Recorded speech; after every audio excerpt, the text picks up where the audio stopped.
Bonjour à tous, j'espère que vous passez un superbe été. Je vous remercie encore pour toutes vos productions, tous vos commentaires. Ça fait très plaisir de pouvoir vous accompagner et on va continuer. Aujourd'hui, c'est la troisième étape conseil, la troisième étape de guide pour vous aider à dessiner ce que vous voulez et notamment de cette manière-là. Du coup, la chose est très simple. Aujourd'hui, on va voir la question de l'ombrage. Les ombres. Attention, ça devient sérieux. C'est hyper simple, en fait, on va voir, c'est pareil, on va décomposer des choses de façon très simple pour que vous puissiez bien comprendre. Pour rappel, première étape, qu'est-ce qu'on a fait? On a décomposé en forme simple, point, trait, triangle, rectangle et cercle. Deuxième chose, deuxième point, deuxième guide, deuxième conseil, on a joué avec les épaisseurs de traits pour donner un peu de relief, un peu d'impact graphiquement. Et là, on va apporter un peu de relief complémentaire avec la question de l'ombrage. Et vous allez voir que ça va commencer à créer des choses. Un peu comme ici d'ailleurs, hein. On peut le voir hein, qu'il se passe des choses. Et du coup, je vais vous parler de deux types d'ombre. La première qui est l'ombre qu'on peut voir ici, qui est l'ombre qui est sur l'objet. D'accord? L'ombre qui est sur l'objet, donc ici et là. Et ici également, et puis là et là. Donc ça, c'est les ombres propres, c'est-à-dire que c'est la partie qui n'est pas éclairée, c'est la partie de l'objet qui n'est pas éclairée. Et il y a l'ombre projetée, qui est la partie sur un autre objet, sur une autre surface, qui est à l'ombre parce que l'objet que vous avez qui est éclairé crée cette ombre qui est projetée donc sur cette surface. Donc deux types d'ombre, ombre propre et ombre projetée. Propre, c'est propre à l'objet, c'est la face à l'ombre de l'objet.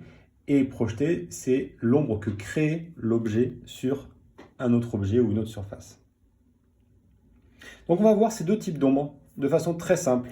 Donc pour faire une ombre, on va repartir de nos formes simples, donc, parce que c'est une ombre qui est sur un objet.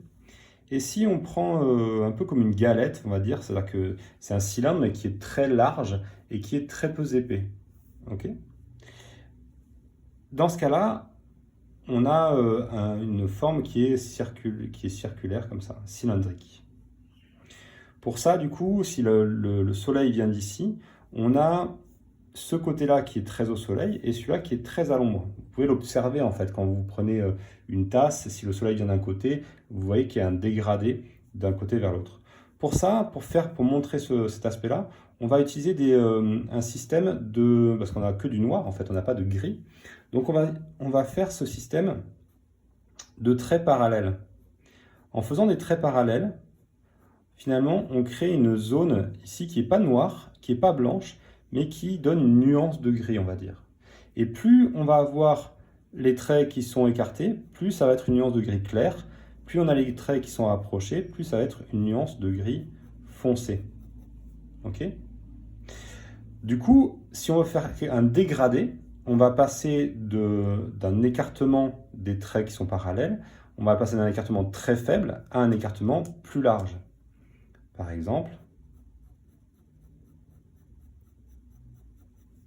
vous voyez? Et du coup, on passe de quelque chose de très foncé ici à quelque chose de très clair là. Et bien, c'est ce principe-là qu'on va utiliser ici. Donc, si on est très à l'ombre ici, c'est très noir. Si on est très au soleil ici, c'est très blanc. Donc, on va faire un dégradé et en général, on va s'arrêter à peu près au milieu pour pas que ça donne un effet de complètement à l'ombre. Donc, je vais faire des traits parallèles qui sont très, très, très rapprochés au départ et qui, au fur et à mesure, vont s'estomper ou en tout cas s'écarter. Voilà. Et donc là, on a un effet d'ombrage où on voit que ça c'est très à l'ombre et ça c'est très au soleil. Ok? Et du coup, bien entendu, on repassera notre objet avec le trait épais. Voilà, comme ceci. Si maintenant on a un cylindre, mais qui n'est pas de ce type, qui est comme ça, mais qui est beaucoup plus haut que large.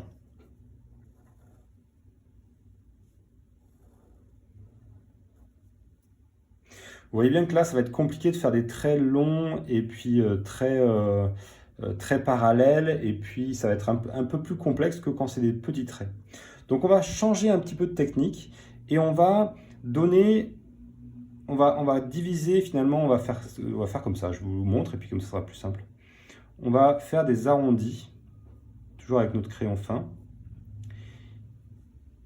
qui vont donner l'impression, donc vous voyez qu'ils s'arrêtent à peu près au même endroit ici, qui vont donner l'impression que la forme est cylindrique. Sauf que vous voyez qu'on n'a que deux nuances, on a du très blanc et du gris clair. Donc on va devoir foncer encore un peu plus. Donc on va faire dans l'autre sens, et en s'arrêtant avant, donc pas au bout ici, mais juste avant.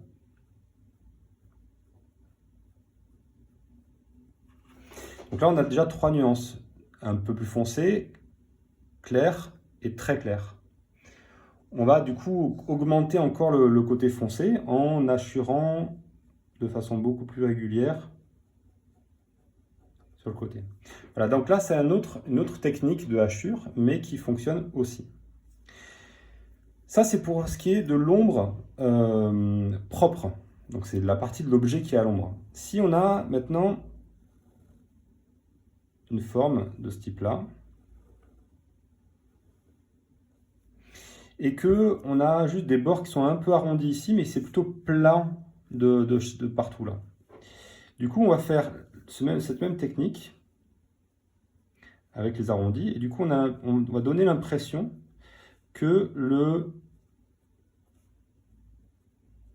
la forme est arrondie. Et là, on change un peu le sens de l'arrondi.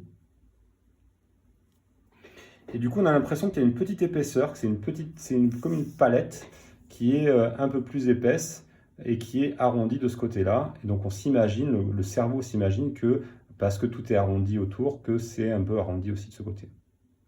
Ok, donc ça c'est un truc très simple. On peut aussi compléter avec ce principe-là si on veut hachurer un peu plus sur le côté ici, là, pour montrer que c'est plus à l'ombre.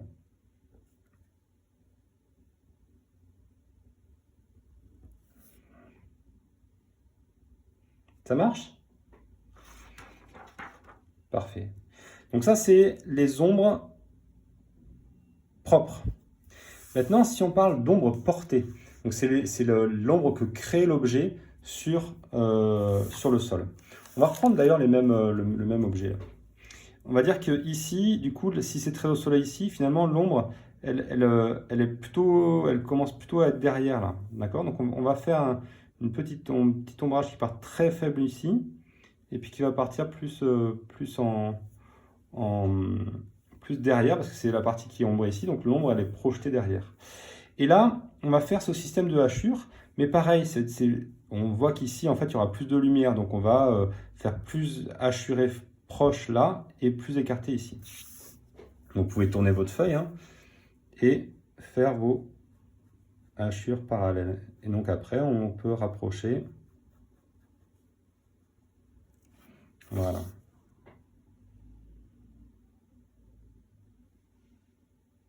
Ça marche? Donc là, ce qu'il faut, c'est pareil, c'est prendre un objet simple et regarder comment se comporte la lumière finalement. On voit que, alors là, j'ai un double éclairage, donc ça va être un peu compliqué, c'est pour ça que vous voyez un peu des ombres de deux côtés. Mais on voit qu'il y a une ombre, que l'ombre qui est ici, je vais essayer de prendre un truc fin aussi, je vais changer de stylo aussi. Vous voyez en fait que l'ombre, elle est très estompée là, mais un peu plus foncée proche du stylo. Donc là, elle est très estompée. Et les plus foncés de ce côté-là. Et pareil, au niveau de l'éclairage, on voit qu'il y a un truc très éclairé ici, et puis qui devient plus foncé ici. Notamment parce que j'ai comment s'appelle, un double éclairage, donc c'est un peu plus compliqué. Mais là je pense qu'on le voit bien. Et bien finalement, c'est ça qu'il faut observer, c'est ça qu'on va reproduire. Donc je vous propose de reprendre, comme un peu ce système de trucs, je vais reprendre le critérium, qui nous sert de base, finalement. Et donc, vous voyez bien qu'on accumule les conseils. Hein. Donc là, on est au troisième conseil sur la question de l'ombrage. On a déjà décomposé notre forme notre objet en forme simple. On utilise la question du contour et des différences de taille, si on le souhaite, pour donner de l'impact visuel. Et maintenant, on va rajouter de l'ombrage. D'ailleurs, ces deux dernières étapes peuvent être interchangeables, hein, bien entendu. Vous pouvez rajouter le dernier côté ombré. D'ailleurs, ces dernières étapes peuvent être inversées, c'est-à-dire vous pouvez faire d'abord la partie en forme simple, puis ajouter l'ombrage, comme je vais vous le montrer là, et ensuite venir rehausser avec du gras autour. Donc là, si je rajoute de la hachure là, à notre stylo, pour pouvoir faire justement ce côté très en relief. Donc maintenant, si je rajoute de la hachure, ça va créer du relief sur cet objet qui, lui, pour l'instant, est très plan. Même si notre cerveau l'interprète, le reconnaît comme étant un critérium, donc il sait que c'est des cylindres, mais on va essayer de le rendre encore plus explicite, notamment par ce principe d'ombrage. Donc là, on voit bien que si la lumière vient d'ici, l'ombre propre, c'est-à-dire qui est sur l'objet, la partie à l'ombre de l'objet, ce sera plutôt les parties basses ici, d'accord? C'est souvent les parties basses hein, qui sont à l'ombre, ok? Donc cette partie-là. Et l'ombre projetée elle sera de ce côté-là, du coup, ici. Là. Ça marche? Donc on va le faire ensemble. On voit aussi que ici, on pourrait du coup faire des hachures droites, très simples, et en estompant ici. Sauf que là, ça va être beaucoup plus compliqué parce que c'est très long, et là aussi.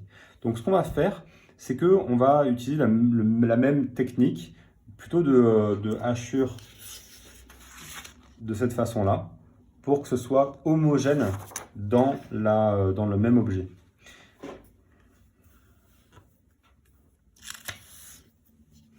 Donc on va commencer. Donc là c'est un cylindre, pareil. Donc on va. Ok. Là c'est un cylindre qui est un peu plus grand, un peu plus gros. Donc je vais continuer les hachures. Là je continue les hachures aussi. Vous voyez que j'essaie de garder la même distance pour les hachures et la même forme pour que ça donne cette impression d'homogénéité.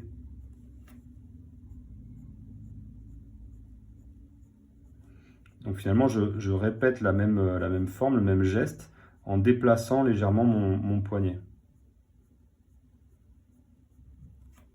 Ok ?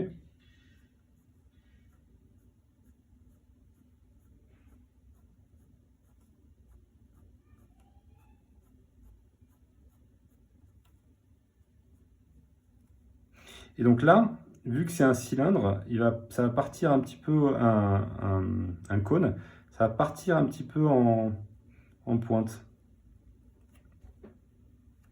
Et là, bien entendu, je peux rajouter juste, vous voyez que ce n'est pas des traits, je vais rajouter juste des petits points pour que ça fasse un peu l'effet.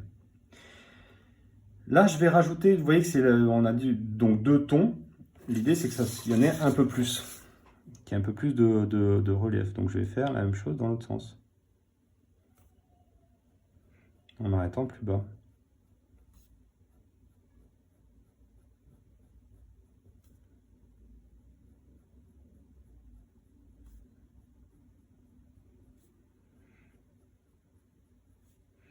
Donc là, il faut bien respirer, prendre son temps, pas s'énerver, y aller tranquillement. C'est un peu comme une forme de méditation là. Il faut être attentif au mouvement qu'on fait. Donc là, si je veux rajouter encore dessous, même si c'est pas trop problématique parce qu'on a un vrai ombrage derrière, mais je peux rajouter encore un petit peu si on le souhaite.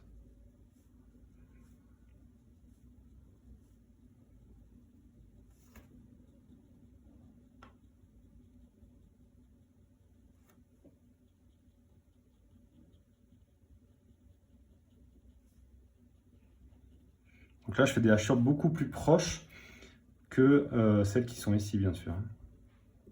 Voilà, donc là, on a déjà un vrai effet de cylindre qui fonctionne bien.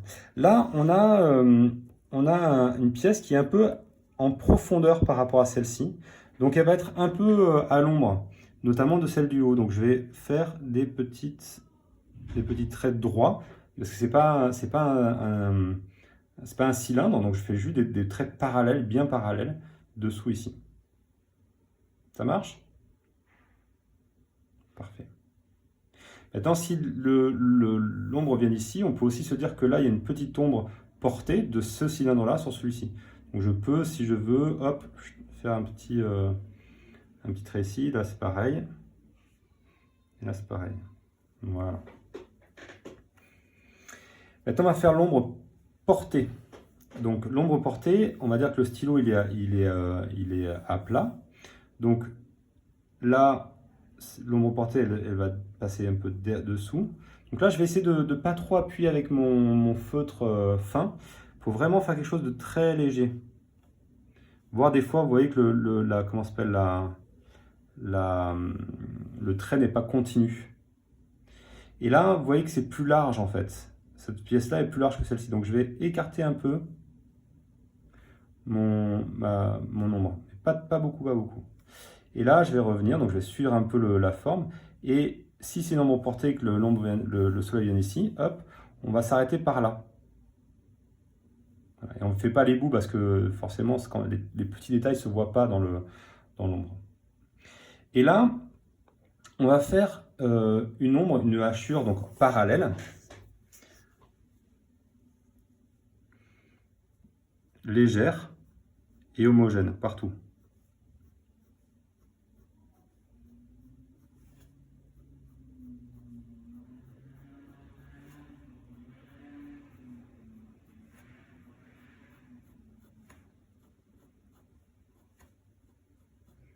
Donc pareil, vous voyez que c'est pas la même épaisseur que celle-ci, parce que je n'appuie pas beaucoup sur mon feutre. Je le prends sur la tranche. Ok. Et là, c'est pareil, vous voyez qu'il y a une distinction, là, c'est très franc, alors que c'est beaucoup plus à l'ombre normalement. Donc je vais revenir pour rehausser un peu l'ombre qui est ici. Et du coup, soit je prends la même direction des hachures, mais je vais les rapprocher. Donc de temps en temps, ça va tomber sur la vraie hachure, de temps en temps, c'est l'hachure déjà existante, de temps en temps, ça sera plus foncé.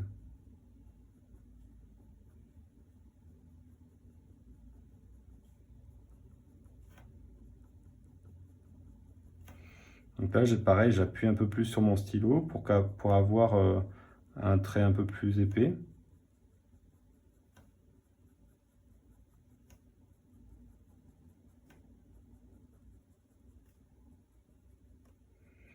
Donc là, attention, je ne vais pas y aller partout parce que le soleil arrive un petit peu dessous quand même. Voilà, donc là on a un système très simple de hachures qui nous permet de faire des nuances de gris et qui nous permet d'avancer. Vous voyez que cette vidéo elle dure un petit peu longtemps parce que le temps de le faire, ça dure longtemps. Mais c'est important de prendre le temps, d'être tranquille, donc créez votre espace, ne soyez pas trop dérangés, prenez le temps de le faire simplement, tranquillement, prenez plaisir à le faire en suivant ces petits conseils qui sont très simples, qui sont de faire des hachures parallèles, de bien sentir les différences de ton que ça crée. Plus c'est écarté, plus c'est clair, plus c'est rapproché, plus c'est dense. Et du coup, vous pouvez faire des dégradés si vous le souhaitez. Et jouer avec la forme des hachures pour pouvoir montrer que c'est une forme arrondie finalement. Voilà, bah écoutez, c'est très simple, on va pouvoir répéter cette partie-là et on va pouvoir l'appliquer à tous les dessins de cette semaine. Donc qu'est-ce qu'on a fait? On a travaillé, on a dit au revoir au bureau en travaillant les formes simples. On a fait nos bagages, on a pris la route en travaillant avec les formes simples et en rajoutant des nuances dans l'épaisseur des traits. Ensuite, on a fait une autre semaine avec d'autres objets qui sont plutôt liés à la campagne, mais toujours en appliquant cette notion de différence de traits, notamment pour donner un peu de nuance de matière dans les formes ou de matière pour montrer le bois en fait, par exemple. Ou là, ici, encore une fois, sur la partie de la haie. Cette fois-ci, du coup, en appliquant la même chose, on va reprendre des choses qu'on a déjà vues finalement. Et on va reprendre ce qu'on a fait déjà comme type de dessin et on va y appliquer de l'ombrage. Donc, je vous invite à bien séquencer vos dessins, c'est-à-dire faire des formes simples, jouer avec l'épaisseur et rajouter l'ombrage propre, l'ombre propre et l'ombre portée. L'ombre propre et l'ombre portée. L'ombre propre ici, d'accord? Et l'ombre portée. L'ombre propre, l'ombre portée. Ça marche? Ombre propre ici et ombre portée là. Ok? Donc, pareil, chaque jour, je vais reprendre un de ces dessins pour pouvoir vous le décomposer et vous aider à le faire, vous accompagner. Et ben voilà, c'est parti! À très vite!